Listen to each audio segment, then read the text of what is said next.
I just want to put this in perspective, viewers, because we are standing in a place where both the individuals we speak of have been in jail for the last 5 years, of course, charged under UAPA, where trial hasn't technically begun, charges haven't yet been framed, and bail has been denied. I want to cut across to Mr. S.B. Raju, former ASG defense lawyer in case argued in court as well today. He was a defense lawyer, argued in court. Mr. Raju, thank you for taking the time out and joining us.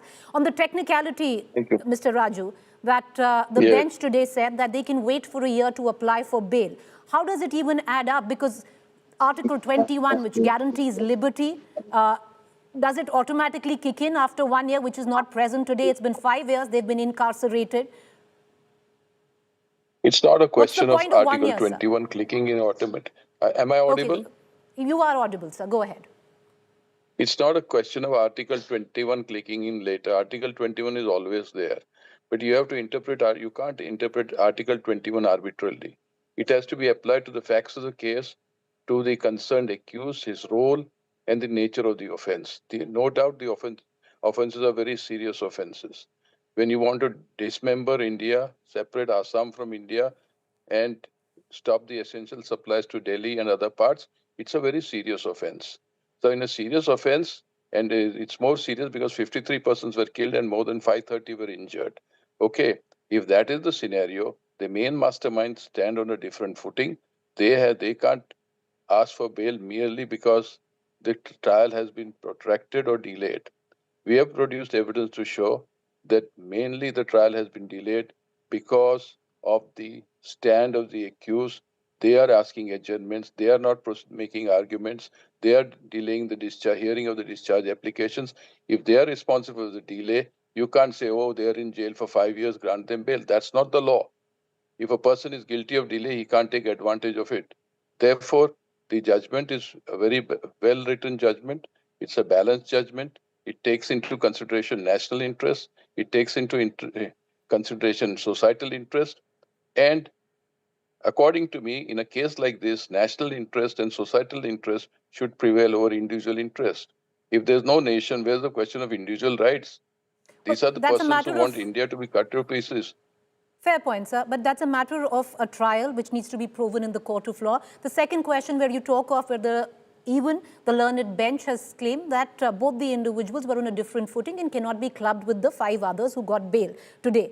But over the last 5 years, both these individuals have been treated collectively along with the other 5 as conspiracy. Suddenly, why is there a different footing now? I have not read the judgment because I'm traveling. I'm actually at the airport right now. But the issue is this. Their role is totally different. It's not a collective role as such, but their role, they are the main masterminds. Therefore, but the court last has 5 years, sir, they had been treated collectively in the same group. Denied bail in the same group as conspiracy, where all 7 were treated on the same footing. In a criminal trial, all accused are treated collectively, but they are punished separately. Treating collectively doesn't mean that they've been treated, not considered their individual roles separately. You can be treated collectively, but individual roles can also be considered separately. That's the issue. Okay. And another point is this. There's no mathematical formula or arithmetical solution that 5 years bail. That's not the law. Supposing there's a serial killer, and if you release him after 5 years, because in 5 years he's in jail, he will go on killing people. That's not the law, that if you're in 5 years, you have to be granted bail. That's not the law. You have to look at the facts of the case on case-to-case basis. You have to decide, and that is what the court has done. 5 years incarcerated. The trial hasn't quite begun. Charges haven't been framed. Do you not reckon this is a blot on the judiciary in itself, sir? Because somewhere down the line it subverts and undermines the presumption of innocence, which is the tenet of constitutional criminal law. And innocence, yes, but as far as the UAPA is concerned, there's a basic difference. At the time of granting of bail, the court has to consider whether there is a prima facie case. That is considered on the basis of evidence that is existing at the time of hearing of the bail application. It is not as if there is a mere allegation. There is evidence to the effect that these persons are guilty. If that is the evidence, they stand on a different footing because of Section 43D5 of the UAPA Act. And delay is attributable to the accused. Many accused adopt tactics which would delay the trial because they know that they have a hopeless case if the case proceeds on How merits. can delay They be will. completely attributed You're to not the allowing accused, me to sir? speak, ma'am. If you're Make not allowing me your to point. speak, that's Make not your fair. point, sir. Of course, sir, make your point. So there are accused who see to it that they have a bad case, so they'll delay the trial on one pretext or the other. Because if the trial proceeds, they're going to be convicted. The only way they will get out is on bail on the ground of delayed trial. But the delay in trial, if it is attributable to accused, they can't take advantage of it. That's plain and simple, ma'am. How is it completely attributed to the accused, the delay in trial where the witnesses are yet to be Yes, there's a questioned lengthy judgment and delivered. Lengthy the judgment charges are delivered yet to by be the Delhi framed? High Court. Yes. That means you've not read the facts of the case. The Sir, facts of I've the just case read the order. Go ahead, demonstrate. sir. Yes. The facts of the case demonstrate that the accused are responsible for the delay. In fact, in a case, another case in the Delhi High Court, which was not subject matter of these cases, the Delhi High Court had ruled that these accused are responsible for the delay in trial, and that judgment is attained finality. So there's a judicial verdict stating that mainly the delay in trial is attributable to the accused and not to the prosecution. How, I just want to get a larger understanding, how the accused responsible, sir, for the Delhi police not getting the I'll tell you how. not I'll questioning give the you some witnesses for instances. the charges to be framed? How are the accused Ma'am, responsible for both? yes, I'll give you. I had argued this in length when I argued the matter. We are given a detailed submission on these points. One, the issue is they were supposed to argue on discharge. Their lawyers refused to argue on number of dates. And number of dates, the matter was not being argued. And they were finding pretexts saying, I'm not ready with the matter. Some other lawyer will argue, I'll not argue. You go through the record of the case, you'll get all the answers. I need not answer all these questions. So I have gone through the record of the case. I understand with what you say. On multiple occasions, they did pull back the application. So yes, there is a bit of onus which lies on the accused. But having said that, how are the accused responsible for the Delhi police not being able to conduct investigations, question the witnesses, and frame charges? What part do the accused have in that? Delhi police doesn't frame charges, ma'am. No, Delhi sir. police only submits the charge sheet. Sir, it was submitted. Questioning the witnesses, sir, and the charges being framed in court. The witnesses were examined. It is a case.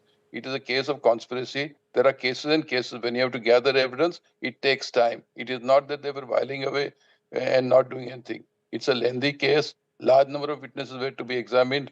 The evidence was to be collected, and there were large number of cases. The police was also bogged down in the matter, but there is no delay as far as the police is concerned. As far as the investigation is concerned, I am talking of the situation post this charge sheet. Who is responsible for the delay? The delay is attributable to the accused and is demonstrated not by me, but by a judgment of the Delhi High Court, on which the is not August challenged 13th, by any sir, of the there's a accused. case, you know, because we're talking about the UAPA, my final two questions. On the August 13th, the bench of Justice Okha and George Massey of the Supreme Court had made it very clear where they had ruled bail is rule, jail is an exception, even in cases of UAPA.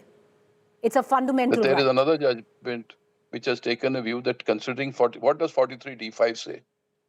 43D5 of the UAPA Act says that if there's a prima facie case, bail is not to be granted. So bail may be the rule, but not where there's a prima facie case. If there's a prima facie case, then bail is not a rule, but bail is an exception. That is what the law says. That is what a bare reading of Section 43D5 says. Then that's where the 1 year becomes relevant. The rule how does bail then? Because last two questions, sir. Because the court today also said that in 1 year, if the witnesses haven't been questioned, it's not been completed, they can come back for bail, whichever is earlier. Now, what will 1 year change? I'll tell you what will change. 1 year, that the accused will now see to it that they cooperate and not delay the trial. Because even after 1 year, if they don't do anything and they keep taking dates, then the situation will not change. So they now realize that asking for dates, asking for adjournments will not lead us anywhere. Therefore, they will cooperate and see that the trial is conducted. Once the trial is conducted, if the Delhi police produces evidence and the evidence suggests that these two persons are involved or guilty, then we will have a better case. It doesn't mean that they will automatically be granted bail. Then it will be examined on the evidence, not only recorded during the investigation, but evidence which has been recorded in court, therefore the situation will be difficult. Maybe at that stage, if the evidence doesn't come forth, if the witnesses turn hostile, they may have a good case. But this is all in the realm of imagination. The sheer fact that the UAPA is a draconian archaic law which has been contested in court, like the PMLA, and I'll maybe draw a parallel here, because the top court of the country in PMLA, which could have similar, you can draw a parallel with UAPA, did give bail in the case of Arvind Kejriwal and Manish Sisodia. That was a precedence. Today, with this case, are we also setting a precedence that will make it that much more difficult for anybody else facing a UAPA charge to get bail? You can't compare UAPA with PMLA. It's like comparing apples with oranges. You can't compare an apple with orange. In the PMLA, the maximum sentence is 7 years. In UAPA, the maximum sentence is death. So first of all, you can't compare that. Secondly, as far as Arvind Kejriwal is concerned, the bail in the Supreme Court was on technical grounds of arrest, necessity of arrest, grounds of arrest. That was being challenged in Arvind Kejriwal's case. So are you saying this will become a precedent in cases of UAPA? The denial of bail today? Of course, every judgment of the Supreme Court is a precedent. Exactly. So like every PMLA, judgment this of will the also Supreme happen. Court, as far as the law declared is concerned, is a precedent. I need not say that. It's the law of the land. That the judgment of the Supreme Court is a precedent binding to everybody. Of course, it is not binding. If it is peculiar to the facts, it's not binding. But if it is law declared, then the law declared is binding. All right. I thank you, sir. Thank you for taking the time out and joining us. Appreciate it. A former ASG there who also was the defense prosecution lawyer in this case.